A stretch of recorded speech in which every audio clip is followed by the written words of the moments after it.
So we're talking about early diagnosis here and early intervention and what we can do to prevent disease progression. But let's come down to some practical aspects. I think we started off earlier talking about assessment tools, questionnaires. Mark, what do you use to help with that early diagnosis and almost maybe to help put a number on the degree of impairment? It starts with our technicians in an exam room. We have kind of a healthy pet checklist where the owners are supposed to kind of tick off the things that they're observing or not observing, and it's all kinds of behaviors, right? So it might end up being PUPD in another patient, but there are a few that really point to diminished mobility or diminished activities of daily living. That prompts us to switch the conversation over. And the clinical metrology instrument that we've used for a number of years has been a client-specific outcome measure called the Cincinnati Orthopedic Disability Index, and it takes about 5 or 7 minutes to do. So yes, it chews up some time, but it normalizes the mobility on a scale of 0 to 100, 100 being normal, 0 being immobile.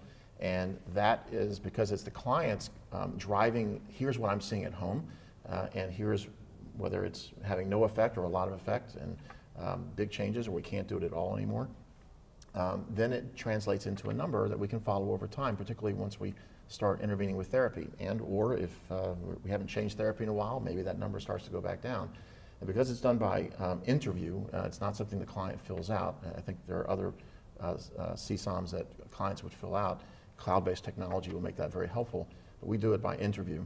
So starting off in the exam room and then often either on a recheck or over the phone. So that's the one that we've used for a number of years. And there are a number of tools now that are coming out validated that use that kind of client-specific outcome measure. So it sounds like you're using a combination of a kind of a checklist approach. To identify at-risk patients. Right, correct. And then an assessment tool. Correct. And Margaret, when we talk about these assessment tools, we talk about them in terms of preferring to use validated tools. What is validation, and why should we care about whether a tool is, a questionnaire is valid or not? From the point of view of everyday clinical practice.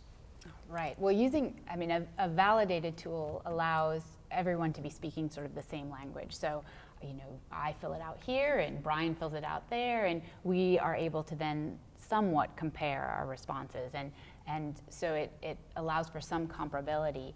The validation process looks at whether the tool is measuring what you think it's measuring. Does it respond to either progression of disease or a treatment? So do you see it change in the way that you believe that it should change?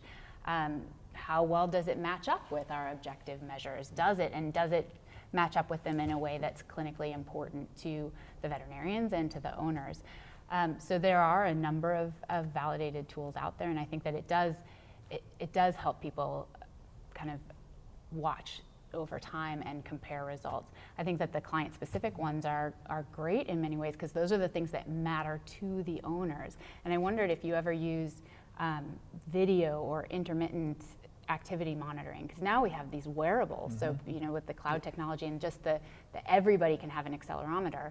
So whether you could do that once a year or take a video so that you really have a way to objectively look at it. Because I think one of the big problems is those subtle changes over time become normal. That's the new normal. So you forget what they looked like before. Yeah, I'd like to, what I encourage, I work with more of a geriatric population now. But I think it's really important that, we haven't brought it up yet, but the disease we're talking about leads to euthanasia in many cases because we have done everything we can and the quality of life and the impact of the pain is not acceptable to anybody. And, we'd like to ask the dog what they would like. But I think it's really important whether it is, and I think the specific one just for that's assessment for that cat or for that dog are important. And I think it's good for owners to keep a diary, like not necessarily a sort of a health, quality of life, pain diary, and they can track it over time. And I think to encourage them also to take photographs, or everybody has a smartphone, to take some video, because we are going to be getting into those difficult discussions of what is our end point and when are we going to say, you know. And sometimes they need that prompt to go back and look at the video or the photograph and the diary, like a year ago where the dog did lots of its favorite things, and now today it spends very little of its time doing its favorite things. And the photograph from a year ago and the photograph from today, you know, the sarcopenia that's impacted on it, you know, it's really struggling to get up. And I think so the subtle changes each day are, like you said, become the new norm. So I think there needs to be a bank of things that you can look back at to help with those decisions. I'll echo that, and only to add that, and echoing Margaret as well, is that we're veterinarians. We want a number on a piece of paper. Yes. Right? We want to have some kind of objective measurement, and I think the activity monitors show promise in that. And we do have one that we've been using in practice. The challenge is right now that it's only a few, number one. Number two is that if it's an individual patient monitoring against itself, so it's a kind of its own control over a long period of time, and that thing is taking like a data point every hour, 2 hours, or whatever it is, over years, that's an enormous amount of data, and we just don't have the analytics yet to get that big data and put it into a number to have it interpretable and actionable yet, much less using it for response to therapy. I think kind of a mid-ground would be to put it on for a week, once a year or once every 6 months. That's kind of another way to kind of go about it. It's kind of more manageable data. We haven't done that yet, but I think there's a lot of promise in that kind of a tool. And just expanding on that, how easy or difficult have you found it to integrate the proprietary software with the practice management software? I mean, can you at the moment? You don't want me to comment on my practice management software, so okay. We're moving right along. Well, I think that it doesn't, right? So we have to import whatever data we have or attach it to the file right now. And I think that's again where cloud-based systems, may be the secret sauce for that eventually. But then you worry about, your own the integrity of the software and the data in there. Somebody getting into it. I'm already scared of that.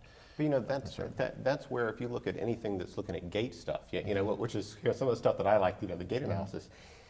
All of these take time, can take time, and so where the clinical use and clinical applicability can really boom in the future is making it so that it's easy for us and our clients to use it, and easy for us to get the information quickly and interpret it, because that is a huge thing. The interaction between different software programs, getting the number that you need quickly and effectively, so you're not you're reducing your manpower and the time that you have to spend to do it. Correct. But that can make big differences and can improve the way that we monitor these guys. Yeah, and I think it's also important to get numbers, and maybe it's not even numbers, that don't just say the dog or the cat is better or worse. Sure, I think what we absolutely, need is we need this whole spectrum from the very, very good quality of life to the very bad quality of life, like on a continuous spectrum, and not just if they're better or worse, because we're really looking at endpoints here that are humane endpoints. I mean, if we're talking about a research animal,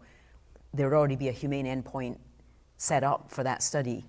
But in clinical practice, we don't really talk about those humane endpoints that we are going to reach one day when we're talking to our clients. Maybe it's because it's a very difficult conversation to have, but in any research study, those clinical endpoints or humane endpoints are already in place before you start the study. And that's the challenging and fun part of practice, right? Is every patient is an individual, so that's going to be different for every patient, but you need something to go on. You need having at least that number, being able to get it quickly, effectively, and easily could make a big difference in how we manage our patients. So I think a health-related quality of life questionnaire would be really useful to have, and I think it's fair to say a lot more work needs to be done. There is one. Yeah, there's still more work needs to be done to bring that into the practice setting, and also with activity monitoring, I think there's no doubt that we'd all agree activity is intuitively connected to pain, comfort, but we've got to find a way of bringing those data into the practice in a way that we can manage them and see them.